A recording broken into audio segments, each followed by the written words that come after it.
Well, with Forza, we want to appeal to a wide range of customers, and people play the game for a lot of different reasons. Real-world tracks are compelling because people want to go out and drive the tracks that they see on TV, and famous race car drivers have driven from all around the world these exotic locations.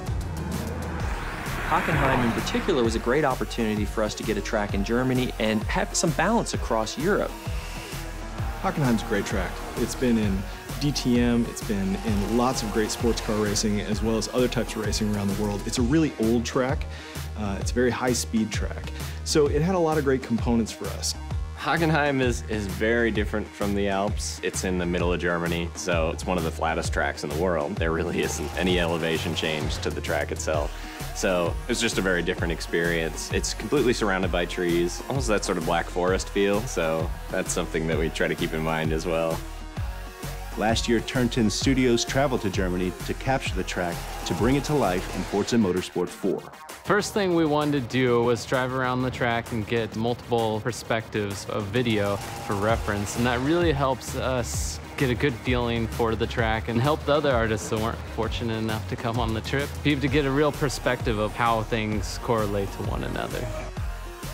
My plan was to capture every square inch of this place, from the smallest details like tire skids to spherical panoramas.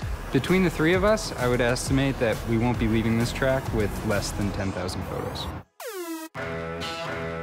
We have many different techniques for capturing the track. One of them is that we lay down GPS splines. So we'll actually walk or drive around the track with different GPS devices so that we can accurately reproduce the topography and the camber of the track. There's a guy that wears this military-grade GPS harness with his little antenna.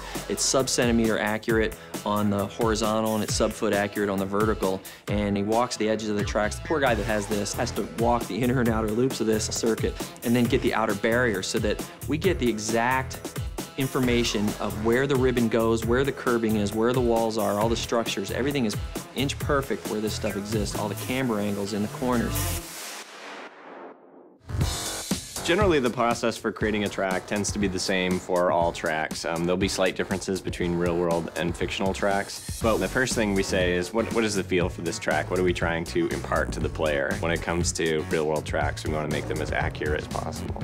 Hockenheim in particular, that comes down to the Mercedes grandstand. There's a grandstand there that's shaped like a giant C, and it dominates the entire track. It's almost like a monument to the area itself, so we've put a lot of detail into it.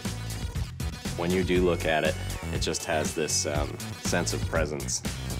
When we feel this is really solid, we move on to the next stage, which is your refine phase, and we start doing our textures. So basically, everything is there and to a level that we would consider shippable, but may not have that extra level of sparkle that we want it to. And then we take it into the polish phase, which is where all the love comes in. We get in and we model all the little details, where we try and say, okay, at this point, we know a lot of people are going to hit this corner, so we're actually going to scuff this corner up a little bit so that it's got a little bit of that character to it.